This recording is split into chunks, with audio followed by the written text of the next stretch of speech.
Hey everybody, this is Steven from PopCultureMaven.com. We're back with this week's new comic book review. Sorry we're a little late again this week, mostly because it's a really big freaking week. After the last couple weeks, it's really been kind of tiny last couple weeks. This week was the floodgate is open and just comics all over the place, and it's really crazy. So with so many, let's get right to it, and we'll try to keep it as short as possible. First up, we have Batman number 130, written by Chip Zdarsky, with artwork by George Jimenez, and then the backup story, I'm a Gun, written by Zdarsky, with artwork by Leonardo Romero. So this is the it's touted as the finale of the failsafe. The first storyline. So last we left Batman, he's in space. He gets back. I won't say it's super insane how it's kind of like one of those, like, how he gets back to Earth is so insanely stupid, but yet in a comic book it kind of works. So I have to give Zdarsky that. So what Batman does is him and Robin basically figure out a way to sort of not so much reprogram failsafe, but to add something to it. And I don't want to really give it away, but there's a big battle with him and Robin. And then there's a super huge plot twist at the end that I won't reveal here, but it really, like, even though it's touted as the finale of the storyline, obviously, what happens to Batman after the battle is like, holy crap. I really have to give it to Zdarsky. It was really, like, the last panel is like, what the it's really quite stunning. It'll be interesting to see where the next issue takes it. But if you haven't really been reading this book, it's really worth checking out. And I really did like the backup story with Joker and Batman, kind of a psychological thing. The thing I really liked about it was Leonardo Romero's artwork. It was really, really good. Overall, I've been really impressed with this, and I'm really happy with the direction that DC's taking with both Batman and Detective Comics. So definitely check this book out. It's really worth checking out. Next up, we have Gargoyles number 1, written by Greg Weisman, with artwork by George Kambadias. So this is basically kind of a sequel to the original animated series that was on I believe it was on the Disney Afternoon back in the 90s.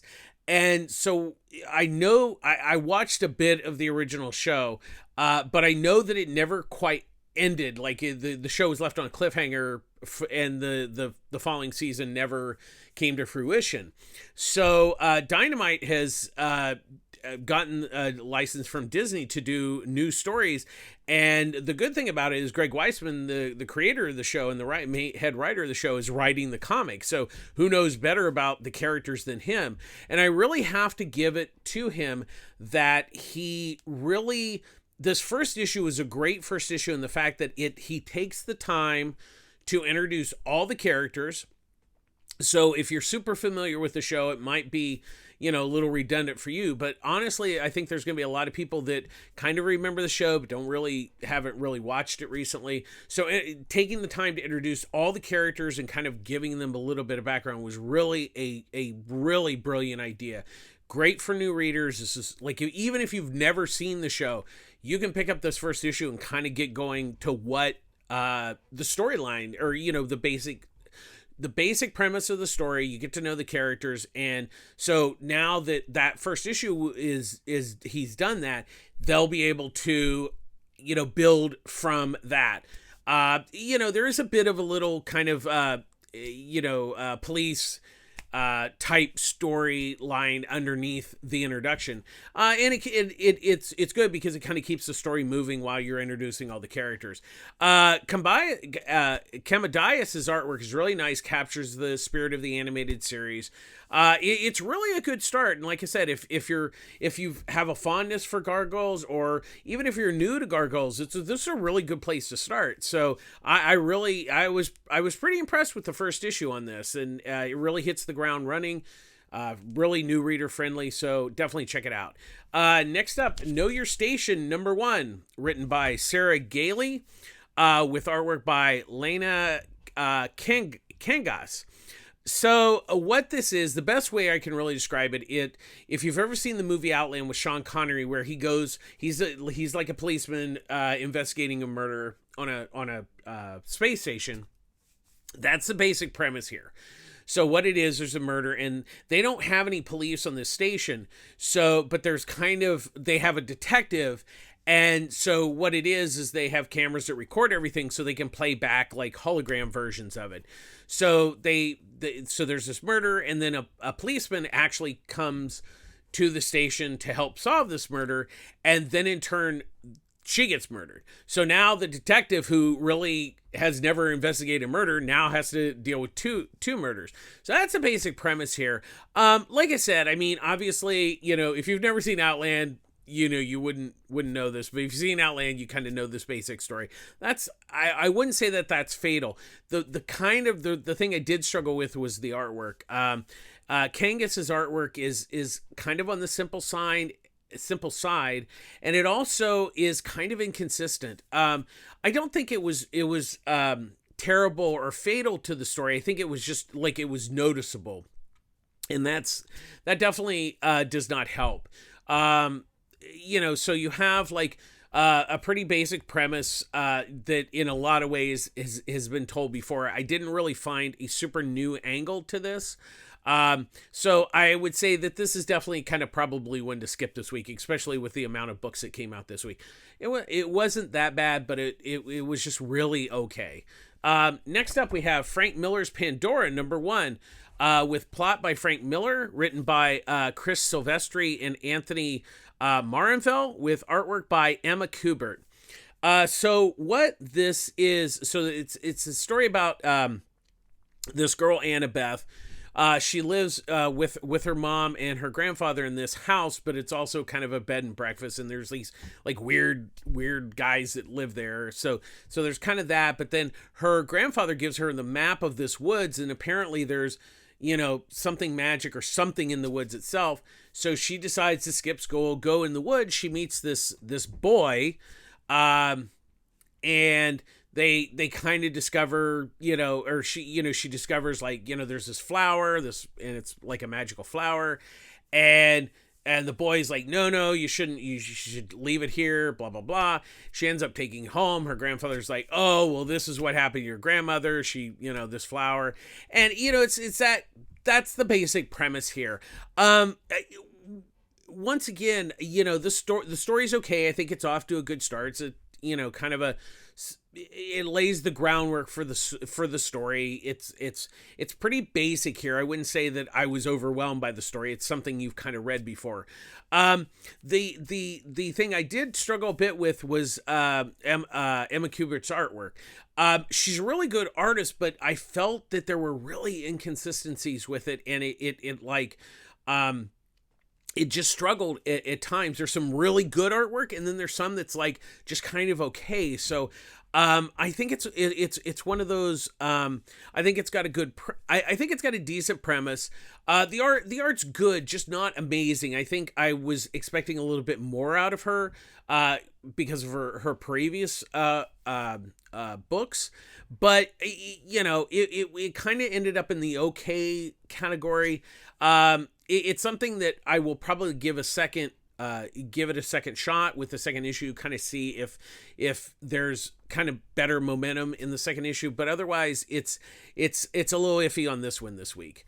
Next up, we have It's Only Teenage Wasteland #1, written by Kurt Pierce, with artwork by Jacob Scadito.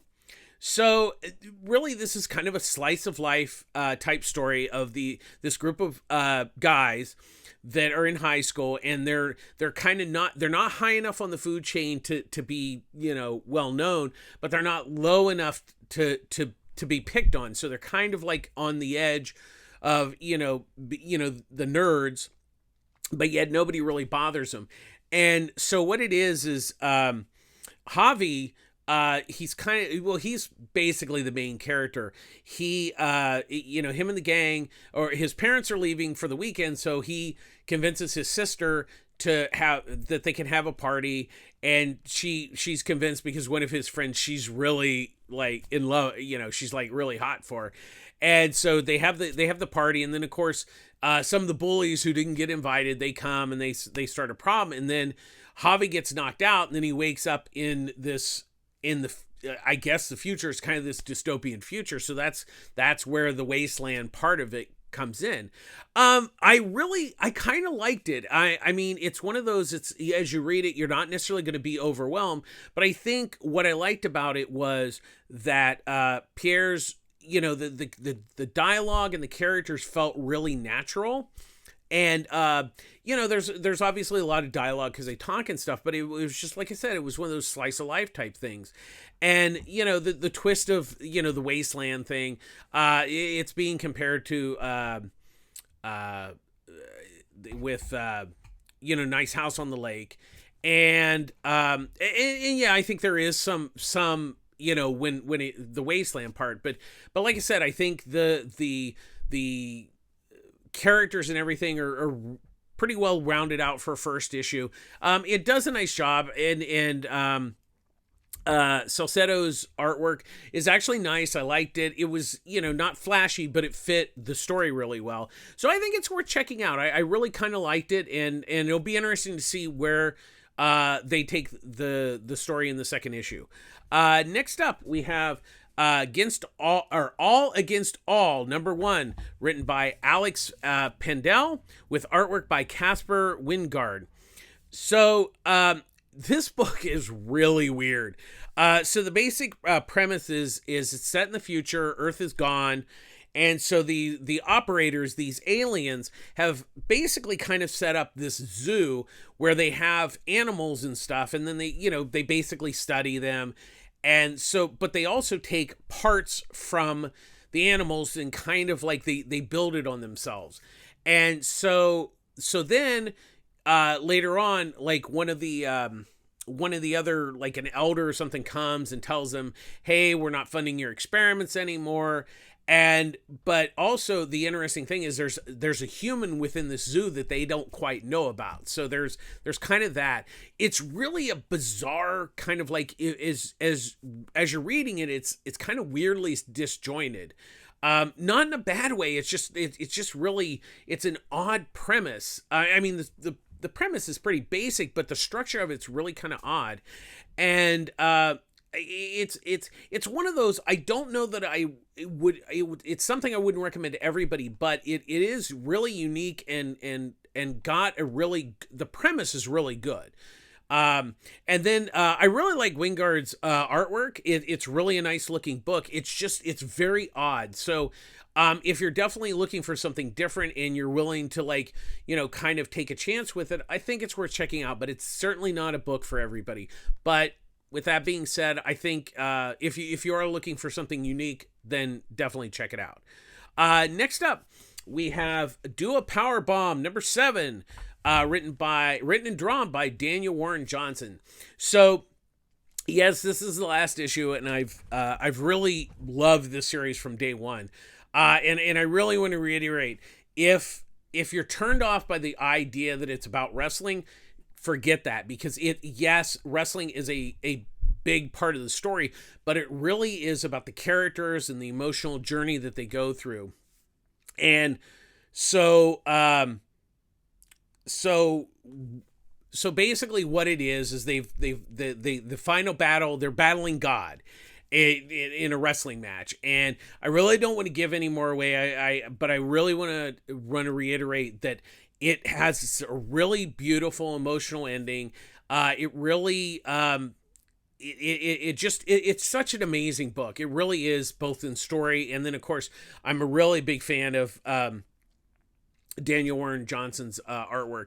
It's really a great book, and if you've missed it, well, first of all, shame on you because you missed it. But coming out in March will be the trade of collecting the 7 issues. So definitely pick it up, and if for some reason, and if you're lucky and your comic shop has the entire series. I cannot recommend this book enough. It's absolutely stunning and amazing and just emotional. I mean, the ending was just really, really emotionally beautiful. It was just really fabulous. So definitely check it out.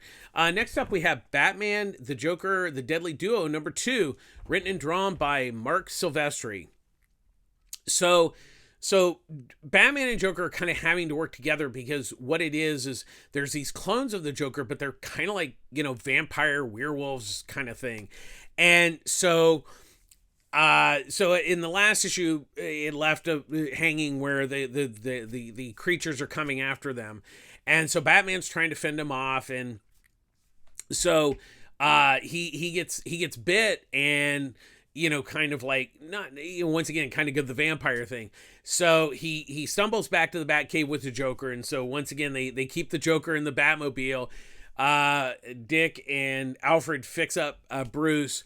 And so they're now trying to figure out, they're doing, trying to figure out what these creatures are, and it's like their DNA has been spliced and everything, and it's really fascinating. I really have to give it to Silvestri because the story here is really intriguing. I like the twists and turns that he's doing. I like the humor that, kind of the dark humor, especially with the Joker. I mean, obviously the big sell for this is his artwork, but I really have to give him that the story is really intriguing, and it's, it's not something that, like, the basic premise you've seen a million times before. I think the key is that the way he's playing, the interaction between Joker and Batman and kind of these creatures is really kind of a neat idea. There's a lot here to really, really like about the book, and I certainly do. And the second issue really built nicely on the first one, which is what you always want, from the book. So definitely, I really keep checking this book out. I'm really surprised how much I like it. Next up, we have Quested #1, written by Michael Calero and Thomas Parson, with artwork by Kit Wallace.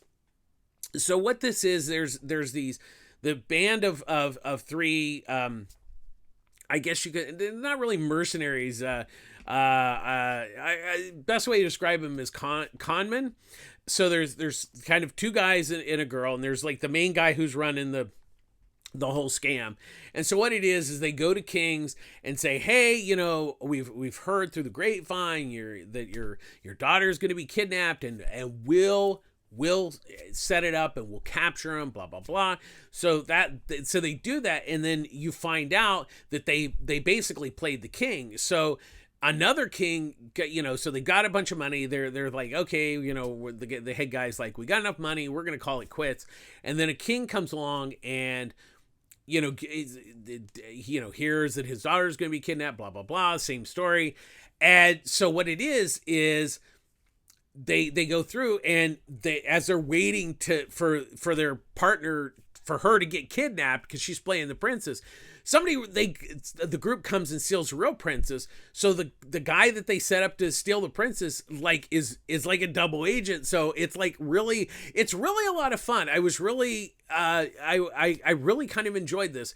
It's almost an all ages book. I wouldn't say that. I mean, there's nothing really. I mean, there's some sword play and some, like they cut off an arm, but there's like no blood. It's like green blood. And I would say it's definitely maybe like early teen up type story. I really like the artwork. It had nice cartoony style, which really fit the story really well. It was a lot of fun, and I really enjoyed it. And I think it'll be interesting to kind of see where they take it, where they kind of got double crossed. So it's like, who's double crossing them and all that kind of stuff. So once again, not particularly a really original premise, but Calero and Parsons have taken that basic premise and given it a good spin, and then you have Wallace's artwork. It's just a really fun book and definitely worth checking out. Next up, we have Kaya #3, written and drawn by Wes Craig. So on their journey, they come across a farmer who's cows have all been killed except for he has one. And so what they do is the farmer, basically says, hey, I'll pay you to find the creature and kill it. So that's the basic premise of this third issue. So it's kind of a side story along their journey, which I do like, because when you're on a journey, these little things come up. And I like the fact that Craig is kind of building a world with this story, not just the characters, and also the interaction with Kaya and the lizard gang, and the boy that she's rescued to try to take north. I really love this book. I love the story. I love his artwork. It's really a fun book. It's a great all ages book. I'm really just digging it, and each issue just builds nicely on the previous one, and it honestly keeps getting better and better. I really love this book. Definitely worth checking out. Next up, we have Miles Morales, Spider-Man #1, written by Cody Ziegler, with artwork by Federico Vincentini. So, the good thing about this book, if you're not really familiar with Miles Morales, or you just kind of know him, say, from Spider-Man Into the Spider-Verse, this is a really good jumping on point if you're a fan of the character. I wouldn't say that I was particularly overwhelmed by the story. It's pretty basic. It's superhero-y stuff. It sets him up that he's young, he's trying to juggle school, trying to be a superhero, and the balance is there. And then they kind of set up that he battles Scorpion, but there's also a mystery kind of villain, we think, that has kind of been watching him, that kind of revealed at the end of the first issue. It's a pretty basic first issue. I wouldn't say that it blew me away, but it was a decent story. The artwork's actually really nice. I do know Ziegler from Spider-Punk, which I actually really enjoyed. So I think, once again, I think you have to want to go interested in being reading a new Miles Morales book. Like I said, it's not going to blow you away, but it was enjoyable for what it was, and that's not necessarily a bad thing. It's off to a decent start, and I think it shows some promise. So if it's something you're interested in, check it out. But once again, it's not going to blow you away, but it is pretty good for what it is. Next up, we have Poison Ivy #7, written by G. Willow Wilson, with artwork by Adagun Ilahan. So the series was originally proposed as a 6-issue miniseries, but Wilson had also said that if it sells well, that she could continue the story, and so it did sell well enough. So now we have the 7th issue.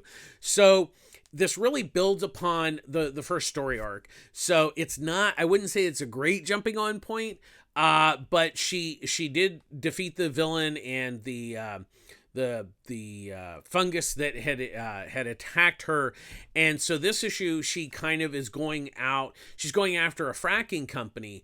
And we find out that maybe the villain, even though she defeated him, that there's still some involvement with other people with him.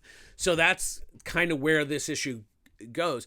First of all, I really enjoyed the first 6 issues, and I really like Wilson's take on Poison Ivy on this, where she really gets down to where she's kind of like, she's not really good, she's not really evil. She's definitely more of a gray area character, and I really like how Wilson has built on that really nicely. And Ilahan's artwork is nice.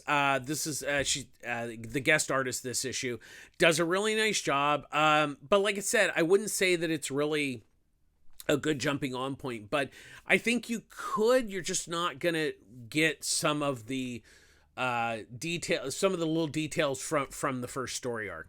But I'm still enjoying the book. I'm glad that Wilson's doing it. I really like her writing. And it's worth checking out, I think. Next up, we have Moon Girl and Devil Dinosaur #1, written by Jordan Efuko, with Alba Glez doing pencils and Jose Marzan Jr. doing inks. So this is another in a long line of Moon Girl and Devil Dinosaur #1s. And so what it is that Moon Girl is gathering these kids. I guess there was some sort of like I don't know, explosion or something. I didn't read a lot of the side things there, the last couple iterations of miniseries, but apparently there was this thing that has given people abilities, like I don't know, I guess mutant abilities or superhero abilities, and so she's kind of get together with these kids because they have powers, and she wants to help train them and stuff. And that's the basic premise.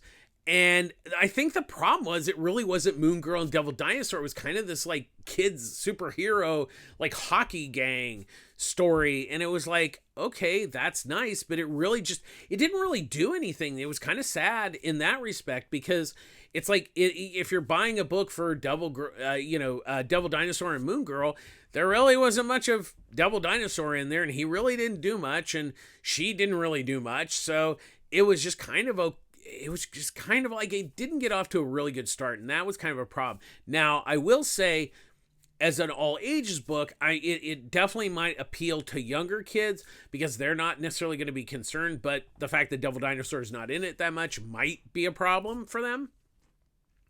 The artwork's nice. It does its job. I just think the story just got off on the wrong foot. Not necessarily bad. I just think that it's like, if you're expecting Moon Girl and Devil Dinosaur, then it's not here in this first issue. So like I said, it's kind of a miss this week. Next up, we have Night of the Ghoul #3, written by Scott Snyder with artwork by Francisco Francavilla. So this was digital first at Comixology, and then Dark Horse has been doing physical releases of these. And so this is the final issue. So they finally they get the director. His dad was possessed by the ghoul, and we kind of have the finale of it all comes together. I really don't want to give any details, but I really like the ending. It has that kind of question mark ending. It's like, did they really win? Did they really defeat the ghoul? I like that. It's kind of like a classic old movie. With the question mark at the end, like the Blob, the original Blob has the end with the question mark. It's very much like that. It was a blast because it was a real throwback to like classic horror films, in monster movies and stuff like that. I really like that aspect. I liked the aspect of it being in the present, but there was this old film, and I liked how they did the sepia tone type, kind of black and white sepia tone for the film parts. Francisco Francavilla's artwork is absolutely amazing. The story was a blast. It's really a lot of fun. I really have enjoyed it. It's a really great little horror comic. I'm sure they're going to do a trade of the 3 issues. Definitely recommend it. I really love this book. It was really, really fantastic and well worth checking out. Next up, we have Fantastic Four #2, written by Ryan North with artwork by Iban Cello. So the first issue was Ben Grimm and Alicia solo story, and we know at the end of that issue, a little bit of a spoiler, that something has happened at the Baxter Building in New York. We still don't know. That has not been revealed, but what North has done here, he's doing a great job, and what I love about this book is he's really not reinventing the characters, but giving them, starting them off. So last issue had Alicia and the Thing. This issue is Reed and Sue, and they go to this town because they're, once again, the events in New York we still don't know about. They're just trying to figure things out, and so they're just hanging out in this small town. And while they're at a diner, they end up discovering that there's this whole town is filled with Doombots. And I really don't want to say why there's Doombots there and what the story is, but it's a lot like the first issue, where it's really emotional. It's a really lovely story. It's really, he's really setting up, like, getting to know them as a family and as characters, and it's absolutely just brilliant the way he's setting this all up. And the preview for next issue, it says it's going to be the Human Torch story. The one thing that was quite interesting is at the beginning, Sue is writing to Jen, so I'm kind of hoping that she's actually writing to She-Hulk, because she was brought into the Fantastic Four during the John Byrne run and really added a lot to the book. It was really good, and so I really hope that he ends up bringing Jennifer Walters into the story, because I would really love that. But like I said, the story is absolutely just on point, really character driven, which is fantastic. Cello's artwork is just gorgeous. This is really good book. You really need to be checking out. I haven't been excited about Fantastic Four in a long time, so this is a really, really well worth checking out. Next up, we have Predator number 5, written by Ed Brisson and with artwork by Kev Walker. So this is the 5th of the 6th part of the first storyline. Now, this issue, it really is kind of dialogue-y. So there's not a lot of action, but it's in a lot of ways, it's really an important issue, because Theta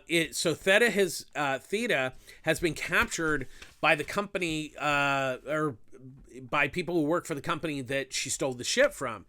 And so they don't realize that, like, who she is, what the ship is, and all that kind of stuff. And so basically she's trying to tell them, hey, you need to let me go, because they're hunting me as much as I'm hunting them. And of course, towards the end of the issue, and she, they show up, and she's like, it's too late.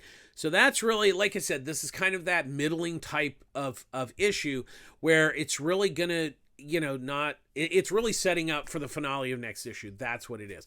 I still liked it. It's, like I said, it's not a super exciting issue, but it's it continues the story really well. I like what Brisson has done with this first story arc. I really like Walker's artwork. I think it'll be, I'm really intrigued to see how they end this first story arc. So I'm still enjoying it for what it is. And it's a good Predator story, and we haven't had one of those in a while. Next up, we have The Ones, number 2, written by Brian Michael Bendis, and with artwork by Jacob Edgar. So Wilson, we learned kind of how Wilson has become kind of this prophet. His grandfather, gave him this job. Apparently it's something that their family does. And so we know that he got this group together because they were supposed to kill Satan's son. Well, of course they don't, because they he's like, well, you got to kill this baby. It's Satan's baby, but you got to kill it. And they're like, yeah, we ain't killing no baby. So then the apocalypse opens, but it really kind of goes back, and it shows how Wilson became the prophet, and how he needed to get everybody together. And so really that's what this kind of second issue is. And of course it kind of bounces back and forth between, the past of setting up, how Wilson became, the prophet, and them fighting demons. And it's really, I really have to say that Bendis's recent work hasn't particularly overwhelmed me, but I really kind of like this book. I think the one thing is it's not overtly dialogued, especially in this second issue. And it's just a lot of fun. I think that's kind of the big key. It's really a fun little book. It has a great sense of humor. Edgar's artwork's really nice. I like the fact that it's kind of a bit cartoony. I think that's a smart move. I think it really adds to the story. And I'm digging it. I'm really digging it. And I have to say, I'm very surprised. I think it's well worth checking out. So definitely pick it up. I'm having a great time with it. Next up, we have Secret Invasion number 2, written by Ryan North, with artwork by Francisco Mobili. So what it is Maria Hill has discovered that the Skrulls can now get past the security devices that read Richard. So like if they come in a room in the past, that the sensor would set it off, and it would drop their disguise, and you would see that they're a Skrull. Well, that doesn't work anymore. So now Maria she goes to the Avengers, and because they have another way of testing, it's literally like the Thing, like the blood test in a way. So they put it through this machine. They discover that one of the Avengers is a Skrull. So now they know that the Skrulls have kind of invaded again. And so Maria has to figure out how they're going to be able to find them and stop this invasion. Normally, like I said, I'm not really, Marvel's really a tough nut for me to crack. But I have to the main reason I checked it out is because Ryan North wrote it. I'm a really big fan of his writing. I think he's doing a good job. And what I like about the book, it's kind of a murder mystery type setup.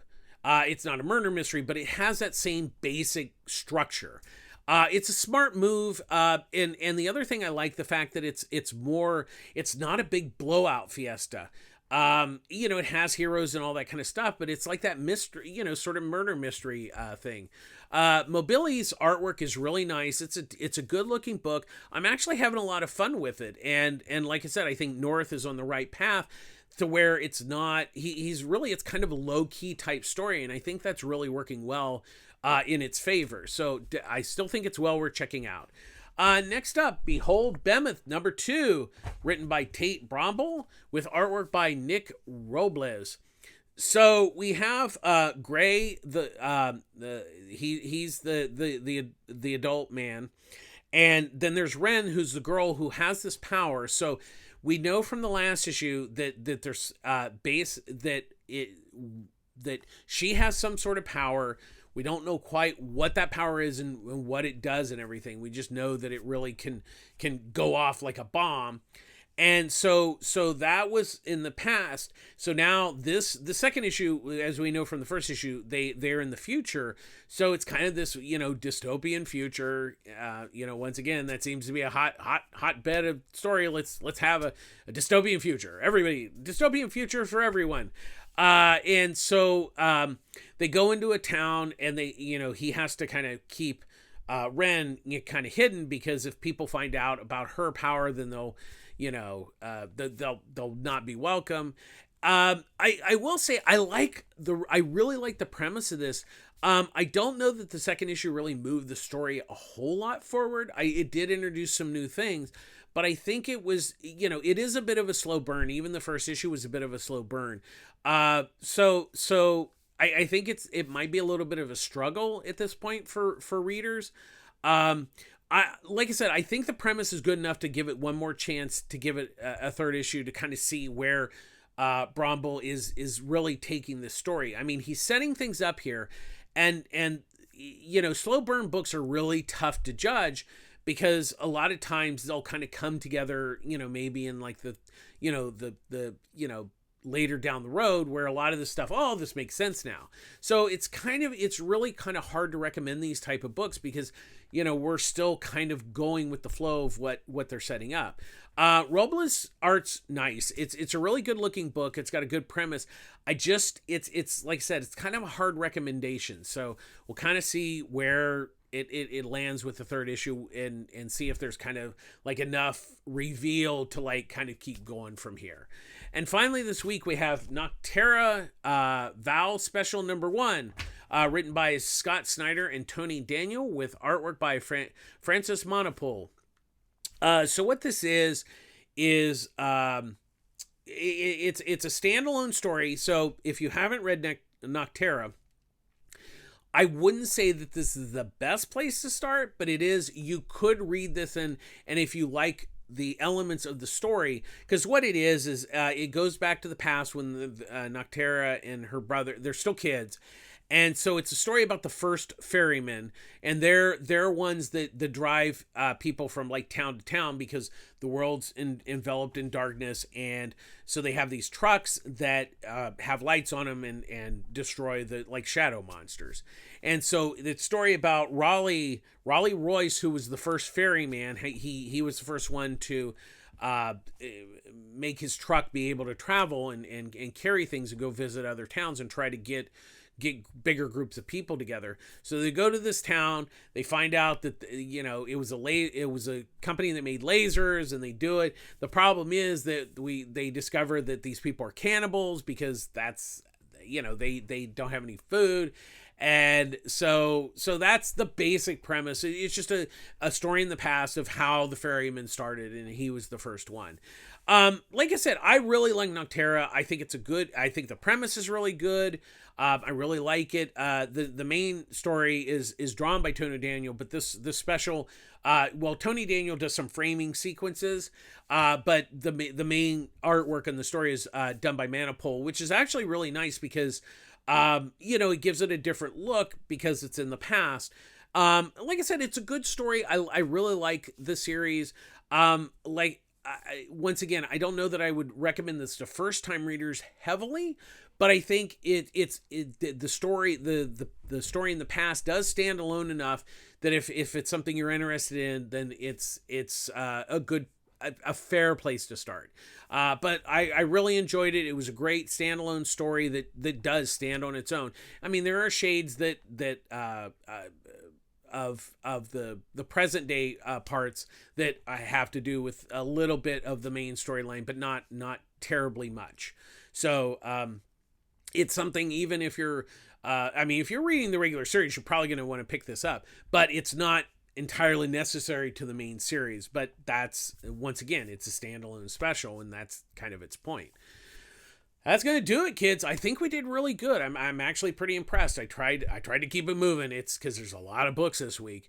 As always, public service announcement. I get my comics at Pulp Fiction Comics in Long Beach, California. Ryan Skinner runs a great store there. They offer trades and hardcovers at 30% off every day. They have a great pull service. They have a great selection of manga at 20% off every day.